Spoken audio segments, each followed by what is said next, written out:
Bismillahirrahmanirrahim. Assalamualaikum warahmatullahi wabarakatuh. Alhamdulillah wassalatu wassalamu ala Rasulillah wa ala alihi wa sahbihi wa mawalah wa la hawla wa la quwwata illa billahi wa ba'du. Alhamdulillah, di pagi ini kita bisa melanjutkan kajian kita, masih membahas kitab Umdatul Ahkam, dan kita masuk pada bab kelima tentang mandi jinabah. Sebelum kita baca hadisnya, kita akan memberikan gambaran terlebih dahulu seputar mandi jinabah ini. Ma'asyiral muslimat yang dimuliakan Allah Subhanahu wa taala, mandi jinabah ini sangat penting untuk diketahui hukum-hukumnya dan tata caranya. Karena kalau tidak paham tentang hukum dan tata caranya, ini bisa mengakibatkan kefatalan dalam ibadah sholat. Artinya bisa saja sholat yang kita lakukan, walaupun sudah mendatangkan seluruh rukun-rukun, wajib-wajib dan syarat-syarat sholat, tapi kalau dia bermasalah dalam mandi junubnya, maka tidak berguna sholatnya. Karena mandi junub ini mempengaruhi sah dan tidaknya sholat. Dan mandi junub ini adalah sebuah ibadah yang sangat dihajatkan bagi seorang muslim atau muslimah. Dan ibadah ini sifatnya rahasia, karena ibadah ini dilakukan secara tersembunyi. Tidak boleh seseorang membuka aurat di hadapan manusia, harus menutup diri dari keramaian. Bahkan ibadah ini menunjukkan tentang kesucian Islam itu sendiri. Karena Islam itu sangat menjunjung tahar, kesucian yang itu berpengaruh kepada ibadah-ibadah yang lainnya. Dan Nabi SAW mengatakan at-tuhuru syatrul iman, bahwa suci itu bagian daripada keimanan. Ada sebuah hadis yang dikeluarkan Imam Abi Dawud dari Abi Darda radhiyallahu anhu. Nabi sallallahu alaihi wasallam bersabda, "Khamsun man jaa bihinna ma imanin dakhalal jannah." Ada 5 perkara, siapa yang berusaha untuk mengamalkannya di atas keimanan, maka dijamin masuk surga. Apa saja 5 perkara itu? Kata Nabi SAW, man hafadha ala salawatil khams, orang yang menjaga salat 5 waktu, ala wudu'ihinna wa ruku'ihinna wa sujudihinna wa mawaqitihinna. Selama seseorang itu menjaga wudunya, menjaga rukunya, menjaga sujudnya, dan menjaga waktu-waktunya.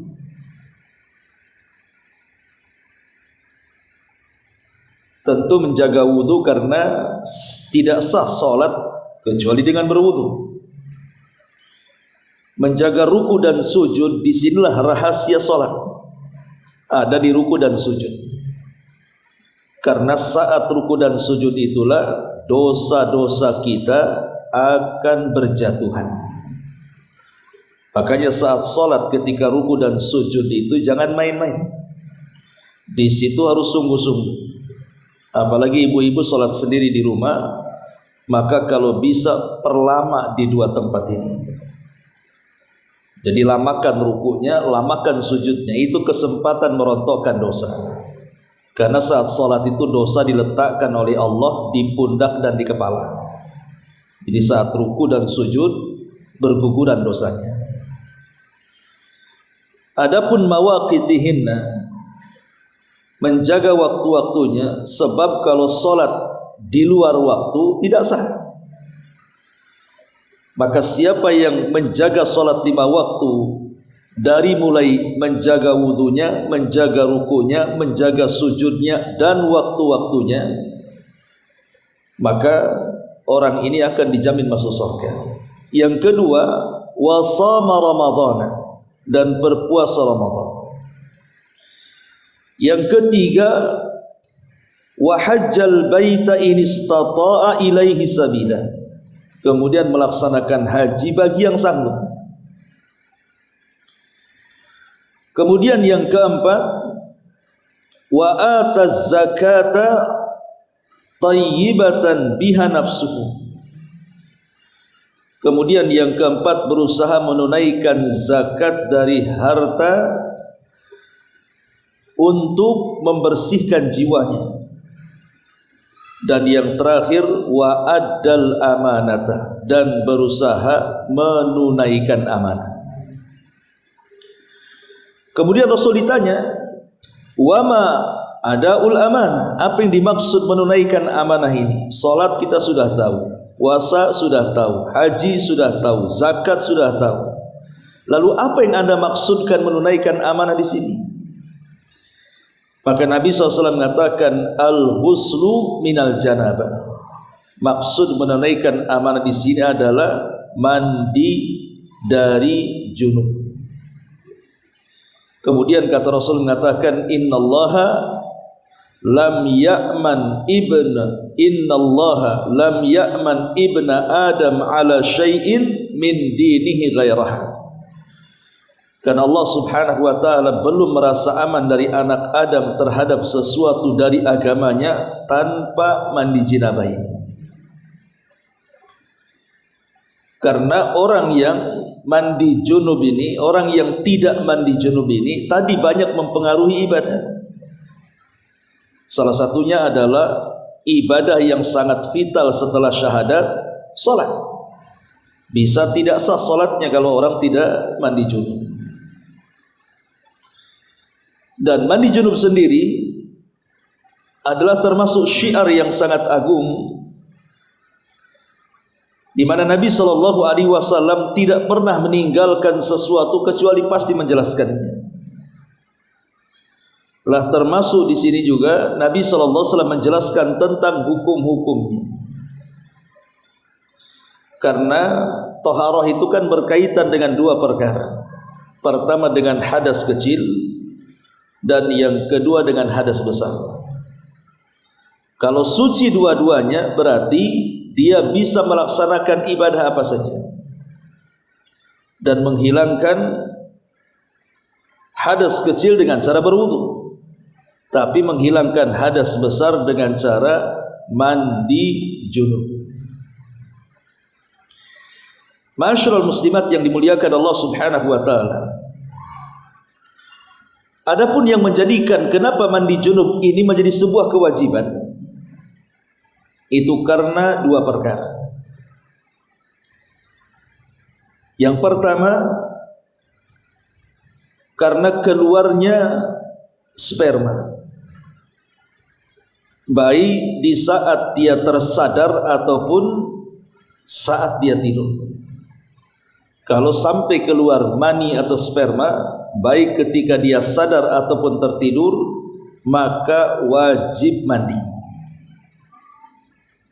Karena Rasul mengatakan al-ma'u minal ma', adanya air karena air, maksudnya adanya mandi karena mengeluarkan air sperma.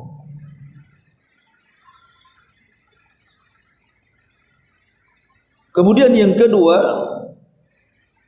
melakukan hubungan suami istri walaupun tidak keluar sperma. Jadi ada suami istri berhubungan tapi tidak mengeluarkan sperma. Mungkin karena terburu-buru datang tamu atau apa masalahnya, tetapi dia sudah melakukan hubungan dan berjumpa antara 4 cabang yang disebutkan Nabi SAW, idza jalasa baina syu'abihal arba wa massal khitan al khitana wajabal ghusl. Apabila sudah berjumpa 4 cabang, kemudian masing-masing kemaluan sudah menempel, maka wajib mandi walaupun tidak mengeluarkan air mani. Lah ini 2 perkara inilah yang mewajibkan mandi junub. Tapi apakah cuma 2 perkara ini saja? Tidak. Ada perkara-perkara lain yang juga dianjurkan untuk mandi junub. Seperti orang kafir masuk Islam. Orang kafir masuk Islam itu dianjurkan mandi. Karena Nabi SAW disebutkan dalam hadis Abi Hurairah radhiyallahu an pada kisah Thumamah ibn Asal ketika dia masuk Islam, maka Nabi menyuruh Thumamah untuk mandi. Jadi kisahnya Thumamah ini seorang pembesar dari sebuah kabilah besar di sekitar Arab di zaman itu. Ketika dia hendak umrah, maksudnya umrah jahiliyah, ditangkap oleh pasukan Nabi, kemudian diikat di tiang, dan selama 3 hari Nabi SAW tetap mengikatnya. Dan ini menunjukkan bahwa di orang-orang junub ini boleh tinggal di masjid, karena Thumamah itu kan orang kafir, diikat di masjid selama 3 hari oleh Rasul. Otomatis orang kafir kan tidak mandi junub kan. Kalau memang orang junub tidak boleh tinggal di masjid, Thumamah tentu tidak mungkin diikat dalam masjid. Tapi selama 3 hari Thumamah diikat di masjid itu, dia melihat akhlak Rasul dan para sahabat luar biasa. Setiap hari Rasul menawarkan Islam, tapi dia tidak mau. Akhirnya setelah 3 hari Rasul kemudian melepaskan. Setelah dia kemudian keluar, tiba-tiba dia balik lagi. Dan terkenang kebaikan para sahabat dan Nabi SAW, akhirnya dia pun menawarkan diri untuk masuk Islam. Lah ketika itu Rasulullah SAW merintahkan Thumamah untuk mandi, baru kemudian mengucap 2 kalimat syahadat, menunjukkan bahwa orang masuk Islam itu dianjurkan mandi junub juga. Termasuk juga wanita yang selesai haid. Wanita yang selesai haid, kata Nabi SAW, idza aqbalatil haidhah fada'is salata wa idza adbarat faghtasili wa salli. Rasul pernah bicara kepada Fatimah binti Abi Hubais radhiyallahu anha dan mengatakan, wahai Fatimah, kalau datang haidmu jangan sholat, tapi kalau selesai haidmu mandilah kemudian sholat. Menunjukkan wanita yang selesai haid dianjurkan juga mandi besar atau mandi junub. Termasuk juga orang yang sudah meninggal. Orang yang sudah meninggal dimandi jinabahkan, tentu oleh orang yang hidup. Kalau orangnya mandi sendiri ya nggak mungkin, orang dah mati kan. Dan itu disebutkan dalam hadis Bukhari Muslim dari Ummu Atiyah radhiyallahu anha. Dia mengatakan, dakhala alaina an-nabiy sallallahu alaihi wasallam wa nahnu nughassilu ibnatahu. Kata Ummu Atiyah, satu hari Rasul masuk ke tempat kami sementara kami dalam kondisi memandikan putri beliau. Maka Rasul mengatakan kepada Ummu Atiyah, igsilnaha thalathan aw khamsan aw aktsara min dhalik. In ra'aitunna dhalika bima'in wa sidrin wa ja'alna fil akhirati kafura aw syai'an min kafura. Kata Nabi SAW, cucilah atau mandikanlah sebanyak 3 kali gayung atau 4 gayung atau lebih banyak daripada itu, yang penting bersih. Dan jika perlu menggunakan air dan daun bidara, dan jadikan di akhir pemandianmu menggunakan kapur barus. Jadi Rasul memerintahkan Ummu Atiyah untuk memandikan siapa? Putrinya yang meninggal, Zainab radhiyallahu anha. Ma'asyiral muslimat yang dimuliakan Allah Subhanahu wa taala, dari sini kita tahu bahwa ada 5 perkara yang seseorang itu diwajibkan mandi junub, kan? Semuanya kan 5 jadinya. Pertama, keluar sperma, baik sadar ataupun tidak sadar. Artinya baik sadar ataupun tidak sadar, terjaga ataupun tidur dengan cara mimpi umpamanya. Karena mimpi basah itu ada 3 macam. Mimpi basah itu ada 3 macam. Pertama, mimpi melakukan hubungan, tapi setelah terbangun dia lihat ada sperma keluar, maka mandi junub. Yang kedua, dia tidak mimpi basah. Maksudnya dalam mimpinya dia tidak melakukan hubungan. Mungkin dia dalam mimpinya melihat lawan jenisnya, kemudian tertarik, kemudian bangkit syahwatnya. Ketika terbangun keluar sperma, nampak basah sperma, maka wajib mandi. Kemudian yang ketiga, dalam mimpinya dia berhubungan, tapi ketika terbangun tak ada pula tuh keluar sperma, kering, maka tidak wajib mandi. Kenapa? Karena ibrah itu mengeluarkan sperma, bukan mimpinya. Ya. Yang apes itu hendak melakukan hubungan, keluar pula sperma. Nah, ini wajib mandi. Karena ibrah itu mengeluarkan air mani atau sperma. Kemudian yang kedua, melakukan hubungan, baik keluar ataupun tidak. Kalau sudah bersentuhan antara 2 kemaluan laki-laki dan perempuan, maka wajib mandi, keluar atau tidak. Kemudian yang ketiga, orang mu'allaf, orang kafir yang masuk Islam. Kemudian yang keempat, berhentinya darah haid. Dan yang kelima, orang yang sudah meninggal. Ini dianjurkan mandi junub. Ma'asyiral muslimat yang dimuliakan Allah Azza wa Jalla, lalu ibadah apa saja yang terlarang bagi orang-orang yang sedang junub itu? Pertama, salat. Pertama, salat, karena Allah mengatakan dalam surah Al-Maidah ayat 6, ya ayyuhalladzina amanu idza qumtum ilas salati faghsilu wujuhakum wa aydiyakum ilal marafiqi wamsahu bi ru'usikum wa arjulakum ilal ka'baini wa in kuntum junuban fattahharu. Di ujung Al-Maidah ayat 6 Allah mengatakan wa in kuntum junuban fattahharu. Kalau engkau dalam kondisi junub, maka segera bersihkan dengan mandi junub. Dan Rasul mengatakan la yaqbalullahu salata ahadikum idza ahdatsa hatta yatawadda. Dan Allah tidak akan menerima salat salah seorang di antara kalian apabila berhadas sampai dia berwudu. Kemudian yang kedua, tawaf. Tidak boleh orang yang junub melaksanakan tawaf. Baik tawaf umrah, baik tawaf haji, baik tawaf wada atau tawaf sunnah biasa, maka semua tawaf tidak boleh dilakukan dalam kondisi junub.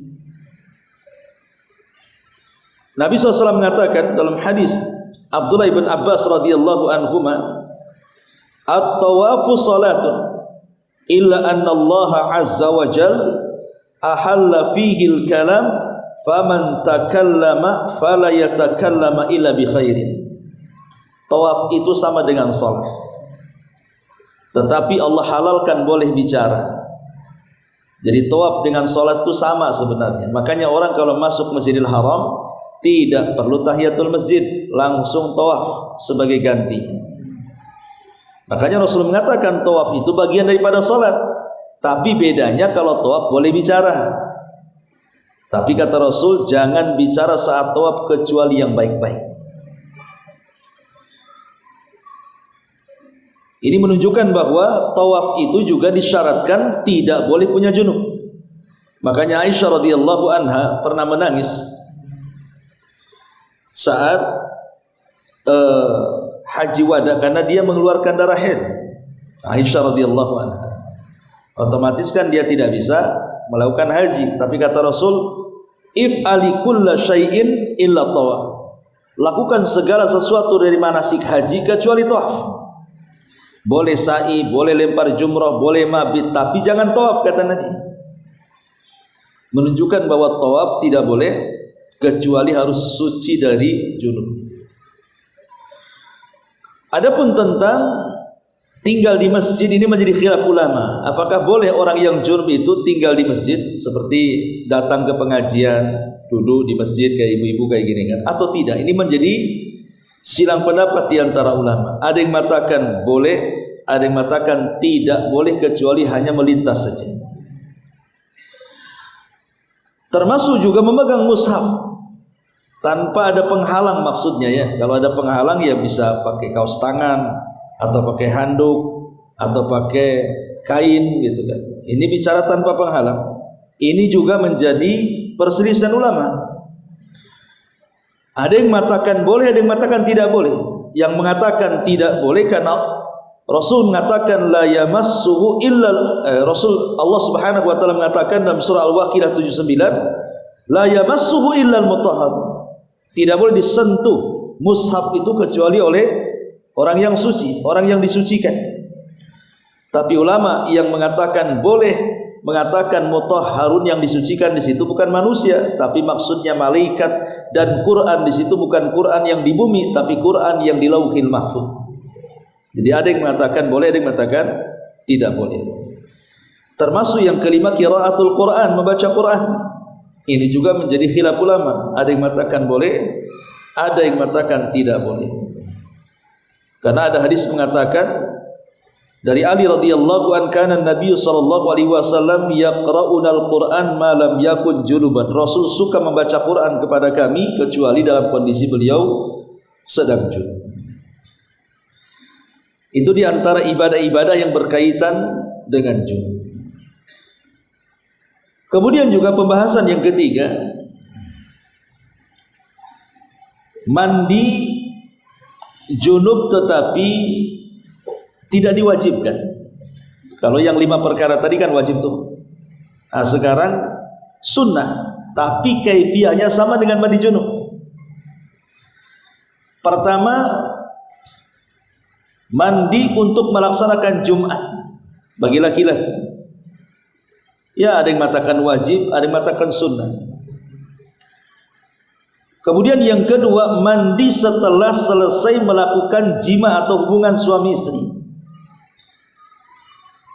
Jadi kalau seandainya ibu melakukan hubungan di malam hari, langsung setelah melakukan hubungan ibu langsung mandi, tidak harus menunggu di waktu pagi maksudnya. Itu sunnah hukumnya. Karena Rasul mengatakan apa? Hada azka wa atyab wa athar.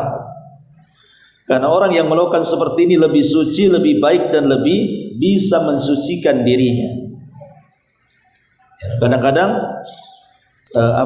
orang kan malas mandi, nunggu subuh saja. Tapi kalau ibu kemudian langsung mandi, maka itu lebih baik. Itu sunnah hukumnya. Karena ketika ibu langsung mandi kemudian tidur, berarti ibu sudah tidak junub lagi. Nah, ini sunnah. Kemudian yang ketiga, mandi untuk melaksanakan salat Id bagi laki-laki dan perempuan. Kemudian yang keempat, mandi untuk melaksanakan ihram dalam umrah atau haji. Kemudian yang kelima, mandi ketika masuk ke Mekah, masuk ke Masjidil Haram. Kemudian yang kelima, mandi bagi orang yang memandikan jenazah. Jadi setelah dia memandikan jenazah, dia pulang, dia mandi. Itu sunnah. Nah, ini 5-6 perkara di mana mandi yang kaifiahnya sama dengan junub itu tidak menjadi wajib tapi sunnah. Ma'asyiral muslimat yang dimuliakan Allah Azza wa Jalla, adapun tentang sifat mandi. Sifat mandi junub itu ada dua. Sifat mandi junub itu ada dua. Ada sifatul ijza, ada sifatul istihbab wal kamal. Jadi ada yang sifatnya yang penting sah. Ada yang kedua sifatnya sempurna dan sunnah. Adapun yang penting sah adalah dengan cara mengguyurkan air dari atas kepala sampai kaki dan semua badan tersentuh air. Itu sudah sah. Umpamanya ibu berada di pinggir kolam renang, ibu sedang junub, maka ibu niat saya mandi junub, langsung jegur ke kolam renang, habis itu naik lagi, sah. Gitu saja, nggak ngapa-ngapain, jegur saja, kan basah semua tuh. Ya, kemudian naik lagi, itu sah mandi junubnya, karena sudah ada niat. Yang membedakan mandi biasa dengan mandi junub itu diniat. Ini yang penting sah namanya. Tapi di sana ada sifat sempurna dan sunnah. Ya tentu sifat sempurna dan sunnah lebih baik. Dengan cara apa? Dengan mengikuti tata cara bagaimana Nabi SAW mandi, yang nanti kita akan jelaskan. Jadi mandinya itu betul runut dan urut seperti Rasul mengajarkan kepada kita, seperti ini mandi junubnya. Itu namanya sifat sempurna dan sunnah. Tapi yang pertama itu yang penting sah saja, ya jegur saja sudah selesai gitu ya. Gak usah ngapa-ngapain, yang penting basah semua. Lah itu sah juga, tidak ada masalah. Ma'asyiral muslimat yang dimuliakan Allah Subhanahu wa taala. Adapun hukum-hukum yang berkaitan dengan mandi janabah. Satu, wajib menutup diri dari manusia saat mandi. Tidak boleh membuka aurat, seperti mandi di sungai. Enggak boleh. Ya. Kemudian yang kedua, disunahkan berdoa kalau ibu posisinya di kamar mandi. Maka ya biasalah ibu ketika masuk ke kamar mandi harus berdoa kan, Allahumma inni a'udzubika minal khubthi wal khaba'is. Ya. Kemudian ibu mandi. Kemudian yang ketiga, air yang disediakan untuk mandi junub itu harus air yang suci dan mensucikan. Karena ada air itu yang suci tapi tidak mensucikan. Seperti mamanya jus jeruk. Pak boleh ibu mandi janabah pakai jus jeruk, habis mandi dikerubungi semut nanti. Itu suci, bisa dimakan, tapi kan tidak mensucikan. Hanya suci saja. Jadi air itu harus suci dan mensucikan. Kemudian yang keempat, sebagian ulama fikih mengatakan tentang makruh hukumnya berlebihan di dalam penggunaan air. Walaupun air di bak mandi banyak, tapi jangan dikuras. Jangan kayak nguras bak mandi, ya secukupnya saja mandi, tidak perlu berlebihan. Bahkan sebagian ulama mengatakan makruh. Kemudian yang keenam, kalau seseorang sedang berpuasa, umpamanya ibu sahur jam 4 kan. Ibu masih bingung, kan semalam melakukan hubungan dengan suami, bangun pula di jam 4. Kalau ibu mandi, habislah waktu sahur. Kalau ibu sahur belum mandi, mendekati sholat subuh, maka kalau seandainya seperti ini, nggak apa-apa ibu sahur saja. Dan kalau seandainya sampai mendengar azan subuh ibu belum mandi junub, maka itu tidak membatalkan puasanya. Jadi sekalipun kemudian seseorang mandi junub, belum mandi junub dan sudah mendengar azan dan dia sedang berpuasa, maka tidak membatalkan puasanya. Ini yang keenam. Kemudian yang ketujuh, bagi orang yang junub dan dia tidak mendapatkan air, maka boleh mengganti dengan tayamum. Makanya Bu, jangan sampai gara-gara tidak ada air, kemudian suami minta jatah, ibu tolak, berdosa. Kata ibu, nggak ada air bang, nanti mandi pakai apa? Akhirnya suaminya marah, dilaknat ibu sampai pagi itu sama malaikat. Sudah layani saja. Kalau di pagi hari tidak ada air, ya tayamum, selesai. Apa masalahnya? Tayamumnya seperti apa? Apa guling-guling di pasir? Tak ada pula pasir, nak mungkin guling pula depan rumah kan. Ini ibu ngapain subuh-subuh guling-guling? Ya seperti tayamum biasa, cuman niatnya mandi junub gitu saja. Niatnya mandi junub, ya tayamum ya biasa. Tepuk, tiup, nah, kemudian ngusap wajah, kemudian ngusap tangan, selesai itu. Begitu saja. Ya, tidak ada yang susah dalam Islam ini. Jadi kalau seandainya tidak ada air, maka boleh menggunakan tanah sebagai bentuk bersuci dari junub dengan cara tayamum. Nah ini yang berkaitan dengan hukum-hukum seputar mandi junub. Adapun kaifiahnya yang pertama, kaifiahnya adalah jangan lupa membaca basmalah sebelum mandi. Kemudian yang kedua, boleh seseorang itu mandi bersama pasangannya. Jadi mandi junub bareng antara suami istri, dan itu hukumnya sunnah. Suami istri mandi dalam satu kolam itu hukumnya sunnah. Karena Rasul juga sama mandi bareng dengan Aisyah. Kemudian yang ketiga, jelas niat, wajib niat. Kalau baca basmalah itu sunnah ya, tapi kalau niat itu wajib niat. Kemudian yang keempat, disunnahkan sebelum mandi cuci kemaluan, mencuci kemaluan dengan bersih ya. Baru setelah mencuci kemaluan, yang kelima, mencuci kepala sebanyak 3 kali. Mencuci kepala sebanyak 3 kali.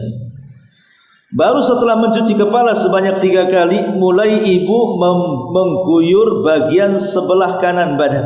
Sebelah kanan badan dari sini. Ya, di sebelah kanan. Ya. Baru setelah sebelah kanan beralih ke sebelah kiri. Kemudian selanjutnya yang nomor 7, boleh mengakhirkan mencuci kedua kaki ketika berwudu, ya kan? Boleh juga menyempurnakan mencuci kaki saat berwudu.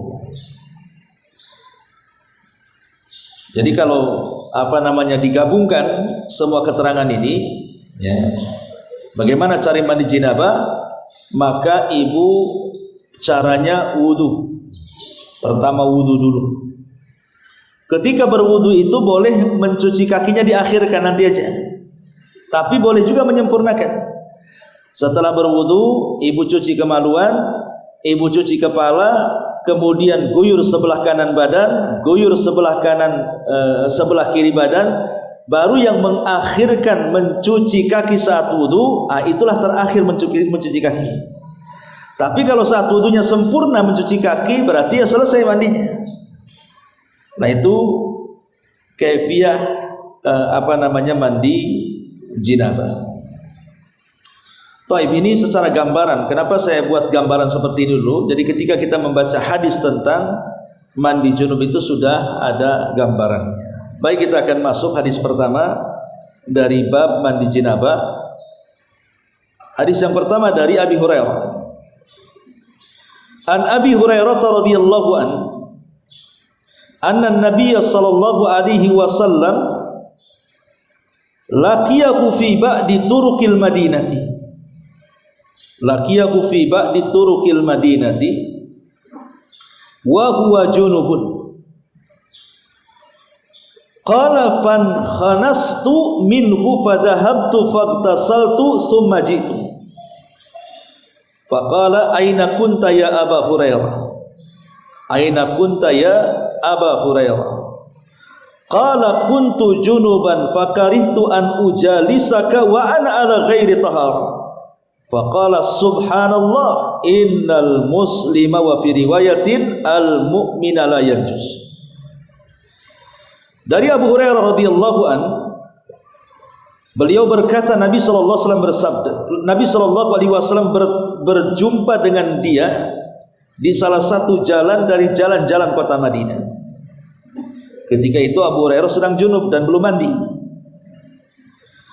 Jadi Abu Hurairah mengatakan, aku langsung menghindar karena malu. Aku sedang junub, mau jumpa dengan Nabi, aku malu.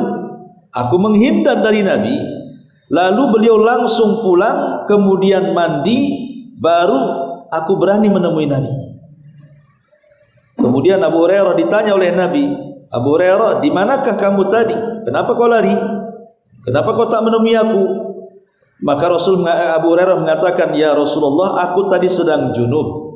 Karena itu aku enggan duduk-duduk denganmu dalam posisi tidak suci atau dalam posisi junub. Maka Nabi SAW mengatakan, maha suci Allah wahai Abu Hurairah, sesungguhnya seorang muslim atau mukmin itu tidak najis. Maknanya ngapain kamu harus repot-repot mandi junub? Nggak apa-apa lah duduk-duduk walaupun kau junub, karena seorang mukmin itu bukan najis gara-gara belum mandi, itu maksudnya. Lah dalam hadis ini ada beberapa faedah. Yang pertama, hadis ini menunjukkan sucinya badan seorang mukmin. Jadi seorang mukmin itu suci badannya. Jadi kalau ibu bersalaman dengan seorang muslim, dengan seorang mukmin, maka tidak perlu dicuci.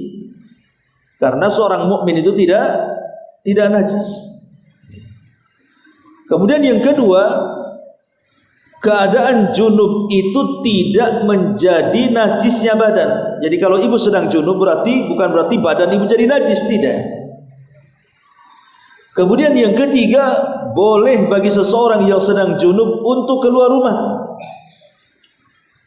dan mengakhirkan mandi junub, tidak apa-apa, tapi jangan sampai lewat waktu sholat. Ya, umpamanya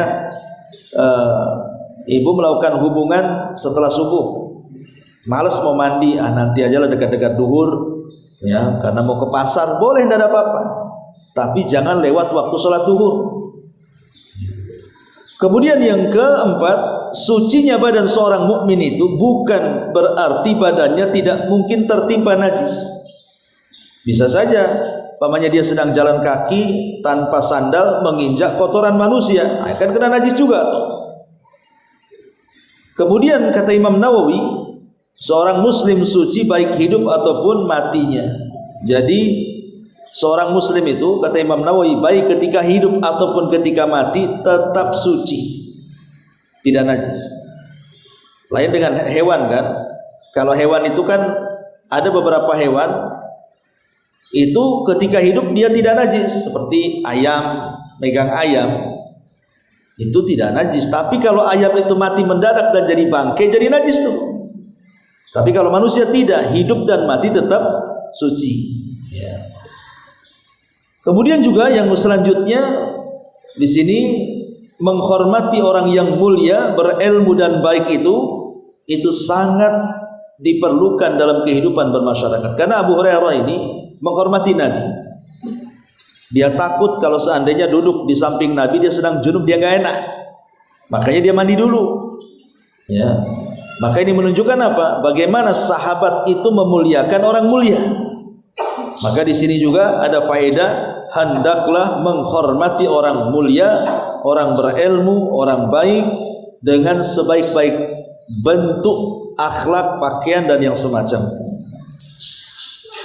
Termasuk juga seorang murid disyariatkan meminta izin orang yang diikutinya, maksudnya gurunya, ketika hendak pergi. Karena di sini Abu Hurairah meminta izin kepada Nabi, seperti umpamanya lagi ngaji kayak gini nih. Ya pada Allah, pokoknya ibu mau ke toilet, nah tahan kencing, maka ibu harus izin, jangan langsung, bisa dengan isyarat, pokoknya seperti ini. Ya. Ya, ustaz dah paham begini, ibu keluar. Yang sampai ustaznya melihat. Nah, kalau sudah dianggukan ya, kadang-kadang ada yang langsung pergi gitu saja kan. Itu kurang adabnya dalam majelis ilmu. Jadi tetap minta izin walaupun dengan isyarat tangan. Wah, ibu mau ke toilet ya gini saja. Nah, ke ustadznya pergi gitu ya. Karena Abu Hurairah radhiyallahu mengajarkan adab ini pada gurunya, maksudnya Nabi sallallahu alaihi wasallam. Kemudian Nabi sallallahu alaihi wasallam mengucapkan tasbih keheranan dengan Abu Hurairah, mengatakan subhanallah innal muslim wa fi riwayah al mu'min la yanjus. Berarti subhanallah itu dikatakan saat orang itu sedang keheranan. Jadi kalau ada perkara yang menakjubkan, maka zikir yang ibu harus ucapkan subhanallah. Umpamanya ibu naik ke atas gunung, nampak pemandangan yang bagus gitu ya. Jangan inna lillahi wa inna ilaihi rajiun. Enggak ada orang mati di situ. Ya. Ibu ucapkan subhanallah, indahnya. Pokoknya perkara yang menakjubkan. Umpamanya ada anak ini cantik, lucu gitu ya. Anak siapa ini? Subhanallah. Nah, gitu ya. Itu dalam kondisi takjub maksudnya. Karena Rasulullah SAW mengucapkan dalam kondisi takjub di sini. Ya. Kemudian juga di sini juga ada faedah tentang inayatun Nabi Shallallahu Alaihi Wasallam bi ashab.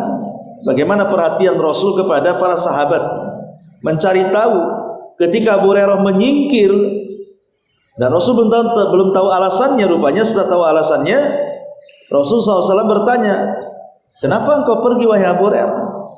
Ini menunjukkan apa? Adanya perhatian. Makanya penting memberikan perhatian sesama kaum muslimin. Kayak ibu ini ngaji di sini, kok ada salah satu tidak hadir itu, nanya-nanya lah, si Anu kok tidak hadir ya? Nah, gitu maksudnya ya. Kemana dia? Supaya apa? Menunjukkan adanya ukhuwah di situ, persaudaraan. Karena ada orang yang cuek gitu ya. Si Anu mau hadir nggak hadir terserah kan itu. Yang penting aku hadir. Nah, ini kan orang cuek. Ya. Bahkan ada yang mengatakan bagus tak hadir katanya. itu. Jadi ini juga ada inayah harusnya sesama kaum muslimin saling memberikan perhatian. Sampai Rasul mengatakan kepada orang, kemana kau Abu Hurairah kan gitu ya? Kenapa kau pergi? Jadi ada perhatian seperti itu. Kemudian juga jawazu mujalasati al-junub. Boleh seseorang itu duduk dekat-dekat orang yang junub walaupun belum mandi, tidak apa-apa. Dan tidak nular juga junubnya. Dulu di samping dia tidak masalah kan gitu ya. Ngobrol walaupun dia belum mandi. Karena Rasul mengatakan bahwa seorang mukmin itu tidak najis gitu ya. Kemudian juga kalau memang orang muslim itu tidak najis, bagaimana orang kafir? Maka ulama mengatakan orang kafir itu najis, tapi bukan najis hissi, maksudnya najis maknawi. Bukan najis secara badan, bukan, tapi najis secara perbuatan. Perbuatannya najis, tapi badannya suci. Jadi kalau ibu salaman dengan orang kafir non muslim itu ya tidak harus dicuci badannya atau pakaiannya ataupun tangannya. Karena walaupun Al-Quran mengatakan innal musyrikuna najasun, sesungguhnya orang musyrik najis, artinya orang kafir najis. Maksud najis dalam surah At-Taubah itu bukan badannya, tetapi perbuatannya. Perbuatannya najis karena kekufuran perbuatannya. Tapi kalau badannya tidak najis. Masyarul muslimat yang dimuliakan Allah Subhanahu wa taala. Ini diantara faedah dari hadis ke-31 dari bab jinabah. Kemudian hadis yang berikutnya dari Aisyah radhiyallahu anha. An Aisyah radhiyallahu anha qalat. Dari Aisyah radhiyallahu anha dia berkata, kana Rasulullah sallallahu alaihi wasallam idza igtasala minal janabati ghasala yadayhi thumma tawaddaa wudu'ahu lis-salati thumma yaghtasilu thumma yukhallilu biyadaihi sya'rahu hatta idza dhanna annahu qad arwa basharatahu afadha al-ma'a 'alayhi 3 marratin thumma ghassala sa'ira jasadihi. Aisyah mengatakan bahwa jika Nabi SAW hendak mandi junub, maka beliau membasuh kedua telapak tangannya dulu. Lantas beliau berwudu seperti wudu untuk sholat. Kemudian menyela-nyela rambutnya dengan kedua tangannya hingga manakala beliau merasa yakin bahwa beliau telah membasahi kulit kepalanya, artinya pori-porinya sudah kena air, beliau mengguyur dengan air sebanyak 3 kali, kemudian membasuh anggota tubuh yang lainnya. Dan tadi saya sudah jelaskan tata cara mandi junub tadi. Taib, dari hadis ini apa yang bisa kita ambil? Pertama, bahwa sunnah hukumnya apabila dia hendak mandi mencuci kedua tangannya kemudian membaca basmalah biasa. Kemudian juga di sini ada kaifiyah cara mandi. Jadi Aisyah radhiyallahu anha ini menjelaskan tentang kaifiyah tata cara mandi Nabi. Dimulai daripada mencuci kedua telapak tangan 3 kali, kemudian mencuci kemaluannya, kemudian berusaha untuk, dan mencuci itu bukan membasuh ya, mencuci itu artinya ada gosokan. Jadi bukan hanya guyur-guyur gitu, enggak. Ini mencuci itu begini ya, ada gosokan tangan gini ya. Ini namanya mencuci namanya ya. Kalau menggosok ini mengguyur artinya ya itu bukan mencuci. Mencuci itu harus ada gosokan, digosok badan kita ini ya dengan sabun. Ya, kalau memang tidak ada sabun ya yang jelas digosok lah gitu. Ada gosokan dengan tangan kita kepada badan kita.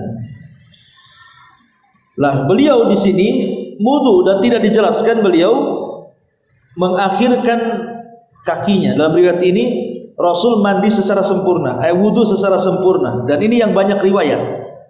Jadi wudu secara sempurna seperti ibu wudu ketika mau sholat, wudu seperti itu. Setelah wudu sempurna, kemudian baru mengguyur di kepala dan berusaha kalau bisa pori-pori kulit kepala itu terkena air jinabah. Kalau kiranya sudah ibu yakin bahwa tidak ada pori-pori kecuali tersentuh air, pori-pori kepala gitu ya, baru kemudian mengguyur sebelah kanan 3 kali dan sebelah kiri 3 kali. Baru setelah itu membayur semua badan kita ya. Kalau yang penting sunahnya dapat dulu gitu maksudnya. Sunahnya dapat dulu itu maksudnya begini, ibu wudu sempurna, kemudian ambil air, cuci kepala, kemudian sebelah kiri sebelah kanan 3 kali, sebelah kiri 3 kali, baru terakhir mencuci kaki bagi yang wudunya meninggalkan kaki. Itu sudah dapat tuh sunahnya. Ya. Nah, setelah itu terserah ibu mau mandi kayak apa. Ya, mau kayak bebek, mau kayak mentok, mau kayak terserah. Yang penting kan sudah dapat sunahnya tuh. Ya. Kalau sudah itu mau ngambil shower, mau apa terserah kan. Yang penting sunahnya dapatkan dulu gitu maksudnya tadi. Kalau sudah perkara yang ini dapat, berarti selesailah ibu mandi junub. Lebihnya yaitu mandi segar saja. Ya. Tapi sekalipun demikian, jangan sampai kemudian israf dalam penggunaan air, berlebihan dalam penggunaan air. Kemudian di sini ada riwayat wa kanat taqulu, dan Aisyah radhiyallahu anha berkata, kuntu aghtasilu ana wa Rasulullah min ina'in wahidin naghtarifu minhu jami'a. Aisyah mengatakan, aku pernah mandi bersama Rasulullah dalam satu bejana dan kami menciduk air dari bejana itu berbarengan dengan Nabi SAW. Artinya bukan nyemplung dalam bejana, bejananya satu gitu ya, kemudian saling ciduk gitu. Bukan masuk ke dalam bejana ya. Tapi apakah boleh kemudian pamannya ada kolam masuk jegur dua-duanya? Ya tidak apa-apa. Tapi kalau bak mandi 1,5 meter ibu sama suami nyemplung di situ, mana pula itu ngerendam namanya. Ya. Nah, kalau kolam besar iyalah ya kan. Nah, kalau kolam kecil saja ya berdua saling ciduk gitu saja, seperti yang dilakukan Aisyah dan juga Nabi Sallallahu Alaihi Wasallam. Wallahu alam, sekira 3 hadis dulu. Nanti minggu depan kita lanjutkan. Taib sampai di sini. Kita buat aja, silakan. Ya, alhamdulillah. Menjadi polemik para ulama tentang tayamum ini. Apakah tayamum itu hanya hukumnya membolehkan untuk sholat, ataukah dia sama dengan wudhu mengangkat hadas? Di situ polemiknya ulama. Apakah tayamum itu hanya semata-mata hanya untuk membolehkan sholat saja? Karena tidak mungkin menunggu air subuh nanti bablas. Ya sudahlah, yang penting tayamum untuk sholat, untuk mandi jinabah, kemudian tayamum untuk sholat, artinya yang penting sah sholatnya dengan tayamum. Ataukah posisi tayamum itu memang sekedudukan dengan mandi, bisa mengangkat hadas, ataukah hanya membolehkan sholat? Maka ulama mengatakan terjadi perselisihan ulama, tapi pendapat yang kuat wallahu alam bahwa tayamum itu sama dengan mandi, sama dengan wudhu, dia mengangkat hadas. Jadi kalau seandainya sudah tayamum, tahu-tahu jam 9-nya paginya dapat airnya rupanya datang gitu ya, ada perbaikan di PT Moyahnya umpamanya, atau muncul pula airnya kan, apakah perlu mandi lagi? Tidak perlu, karena dengan tayamum itu sudah terangkat hadasnya. Tapi kalau ibu mau mandi ya silakan saja, siapa yang ngalang ibu untuk mandi? Ya mandi sajalah kalau mau mandi. Tapi kalau malas mandi, dengan tayamum subuh itu sudah bisa mengangkat hadas kecil dan hadas besar. Tapi sebagian mengatakan, dan kalau datang waktu sholat berikutnya, apakah tayamum berlaku pada sholat sebelumnya? Maka ulama mengatakan tidak. Tayamum itu hanya dilakukan untuk sekali sholat. Jadi mau sholat lagi tayamum lagi, mau sholat lagi tayamum lagi, gitu maksudnya. Lain dengan wudhu. Kalau wudhu kan masih bisa untuk beberapa kali sholat sekali wudhu selama tidak batal. Kalau tayamum tidak, dia dilakukan setiap hendak melaksanakan sholat. Itu sebaiknya seperti itu. Wallahu a'lam. Ya walaupun dia lemah syahwat, tadi kan yang mewajibkan mandi adalah jima, walaupun tidak keluar. Seperti orang lemah syahwat kan tidak keluar, tapi sudah berjumpa antara zakarnya laki-laki dan kubulnya perempuan. Ya, kalau sudah berjumpa kemaluan laki-laki dan perempuan, sudah nempel maksudnya, maka wajib mandi. Keluar atau tidak keluar, bersyahwat atau lemah syahwat, yang penting sudah nempel ya. Kalau terhalang tidak, kalau terhalang kain, celana enggak ya. Maksudnya tidak ada penghalang, sudah menempel, maka itu wajib mandi. Keluar atau tidak? Bukan harus masuk. Ya maksudnya sudah berjumpa. Kalau belum berjumpa ya enggak, pemain terhalang ya enggak. Karena hadisnya seperti itu. Berarti kirana itu harus masuk, Ustaz. Apanya? Itunya harus masuk. Enggak harus. Ya enggak harus, yang penting sudah jumpa saja. Ya maksudnya sudah nempel dan tidak terhalang. Ya, maka sudah wajib. Kenapa? Karena Rasul mengatakan apa? Su'abihal arba. Ulama mengatakan, apa sih maksudnya su'abihal arba itu? 4 cabang yang berjumpa. Ada yang mengatakan 4 cabang yang berjumpa itu maksudnya 2 paha dan 2 tangan. Ya, jadi kalau sudah 2 tangan dengan 2 paha berjumpa seperti ini, dan kemaluan laki-laki dan perempuan sudah menempel tanpa ada penghalang ya. Kalau ada penghalang enggak wajib mandi. Tapi kalau tidak ada penghalang dan sudah jumpa 2 paha dengan 2 tangan dan bersentuhannya 2 kemaluan, wajib mandi. Keluar atau tidak? Ini aturan. Itu gimana soalnya yang Ya tidak sah, karena sudah dianggap hadas besar. Karena dia kan suka harus masuk pikirannya gitu. Wallahu alam ya, mungkin ada pemahaman baru kali. Mungkin ada maksudnya mungkin ada penambahan keterangan ustaz lain, wallahu alam ya. Tapi yang saya pahami di sini zahir hadis jelas di situ berjumpa. Itu yang kedua, kalau tidak itu makan belum mandi, makannya haram enggak Ustaz? Apanya? Makan. Makan itu haram enggak? Makan bagi orang yang junub. Iya. Ya ndaklah makan bagi orang junub. Makanya ada Ibu lagi hubungan makan pun enggak apa-apa. Ya. Artinya nggak ada penghalang makan bagi orang yang junub, tidak ada masalah. Wallahu a'lam. Itu dengan kalau orang masuk Islam terus tidak masuk nggak mandi langsung meninggal itu gimana Ustaz?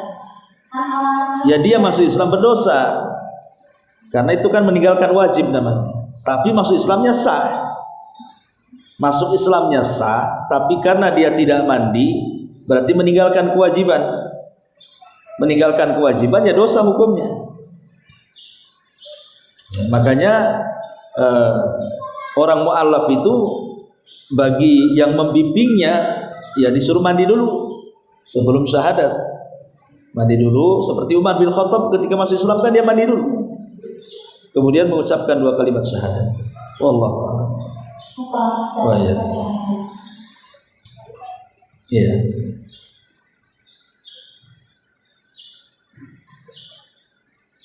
Ustaz, ketika junub hendak sholat tidak mendapatkan air, tayamumnya itu berapa kali Ustaz? Untuk junubnya dan untuk sholatnya itu Ustaz? Sendiri-sendiri. Oh, ini sendiri-sendiri. Iya. Jadi tayamum sendiri untuk junub, nanti setelah itu tayamum sendiri untuk sholat gitu maksudnya. Iya. Allah.